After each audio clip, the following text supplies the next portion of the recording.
चीन के साथ भारत की करीब 3,488 किलोमीटर लंबी सरहद है। यह बॉर्डर जम्मू कश्मीर, जिसे अब आप लद्दाख यूनियन टेरिटरी कह सकते हैं, हिमाचल प्रदेश, उत्तराखंड, सिक्किम और अरुणाचल प्रदेश से होकर गुजरता है, जिसे मोटे तौर पर 3 सेक्टरों में बांटा गया है। पश्चिमी सेक्टर यानी लद्दाख, मिडिल सेक्टर यानी हिमाचल प्रदेश और उत्तराखंड, और पूर्वी सेक्टर यानी सिक्किम और अरुणाचल प्रदेश।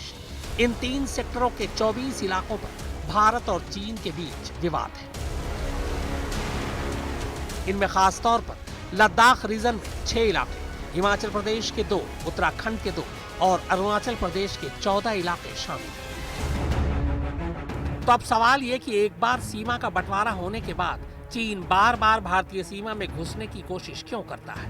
तो दरअसल ये ज्यादातर विवाद LAC यानी लाइन ऑफ एक्चुअल कंट्रोल पर होता है, क्योंकि यहाँ आज तक हम कोई दिखने वाली सीमा तैयार ही नहीं कर पाए। इसीलिए पेट्रोलिंग यानी गश्त करने वाले दोनों देशों के ट्रूप अक्सर आमने सामने आ जाते हैं। इतना ही नहीं, चीन भारत के इस नक्शे को भी मानने से इनकार करता है और अपने देश में भारत के उलट अलग ही नक्शे को चलाता है। चीन की इसी हिमाकत को समझने के लिए इस नक्शे को देखिए।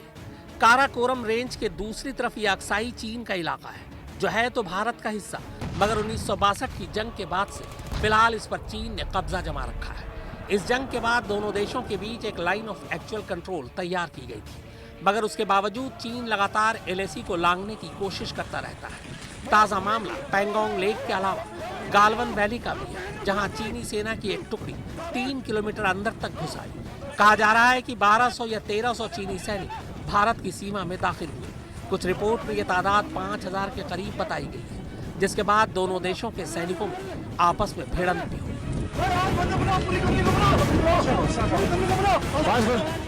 सैटेलाइट से ली गई ये तस्वीरें चीन की चालबाजियों की तमाम कहानी खुद ब खुद बयान कर रही है। देखिए किस तरह भारतीय सीमा के बेहद नजदीक चीन अपने टेंट गाड़ रहा है। साथ ही हैवी ड्यूटी मशीनरी, टैंकर्स और ट्रक्स का यहाँ लगातार आना जाना जारी है, जो इन चीनी टेंट्स को सेटअप करने में मदद कर रहे हैं। अब इस दूसरी तस्वीर को देखिए, यहाँ भी आपको चीनी कैंप साफ नजर आ रहे होंगे। इतना ही नहीं, मई में LAC के पास चीनी सेना ने अपने हेलीकॉप्टर भी उड़ाए थे। हालांकि इसका जवाब भारतीय सेना ने सुखोई समेत दूसरे लड़ाकू विमानों को उड़ा कर दिया। दरअसल मामला यह है कि चीनी करतूतों से निपटने के लिए भारत लद्दाख में LAC के अंदर सड़क निर्माण कर रहा है, जिसका चीन लगातार विरोध कर रहा है।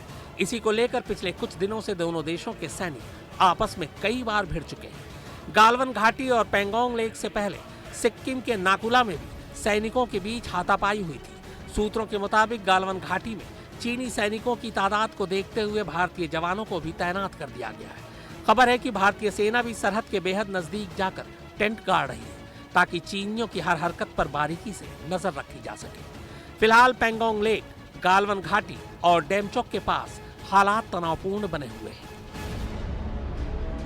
पश्चिमी सेक्टर लद्दाख के अक्साई चीन पर चीन ने पहले ही कब्जा कर रखा है। वहीं पूर्वी सेक्टर में चीन अरुणाचल प्रदेश पर अपना दावा करता है। चीन कहता है कि यह दक्षिणी तिब्बत का हिस्सा है। चीन तिब्बत और अरुणाचल प्रदेश के बीच की मैकमोहन रेखा को भी नहीं मानता है।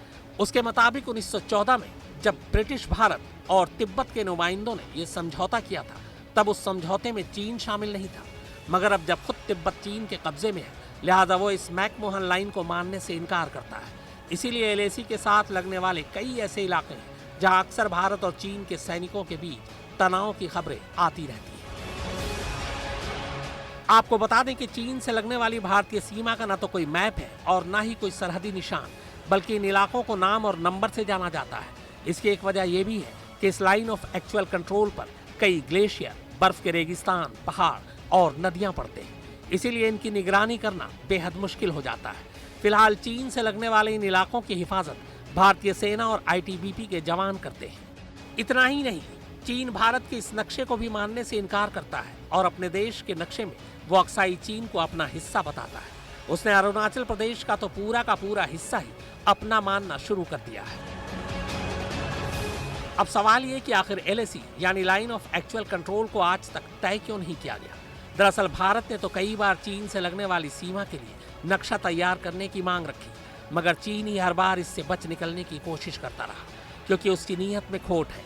चीन और भारत के इस सीमा विवाद को लेकर साल 2005 और 2013 में 2 बार BDCA यानी बॉर्डर डेवलपमेंट कॉर्पोरेशन एग्रीमेंट तैयार हुआ, ताकि सीमा विवाद को सुलझाने की कोशिश की जा सके। मगर फिर भी चीन ने इसमें कोई दिलचस्पी नहीं दिखाई और वो लगातार अक्साई चीन और अरुणाचल प्रदेश में LAC के प्रोटोकॉल को तोड़ता जा रहा है। मिडिल सेक्टर यानी हिमाचल प्रदेश और उत्तराखंड में भी 4 ऐसे इलाके हैं जहां भारत और चीन के बीच विवाद है। यहां भी चीन अपना दावा ठोकता है और अब तो यहां तक कहा जा रहा है कि नेपाल ने हाल ही में अपना जो नया मैप जारी किया है, उसके अंदर भारत के कुछ इलाकों को भी अपने मुल्क का हिस्सा बताने की कोशिश चीन की शह पर ही की है, ताकि भारत के साथ उसके सीमा विवाद को और बड़ा बनाया जा सके। मगर सबसे अहम सवाल ये कि ये तमाम चालबाजियां चीन ऐसे वक्त में क्यों कर रहा है, जबकि न सिर्फ वो खुद बल्कि भारत कोरोना जैसी महामारी से जूझ रहे हैं।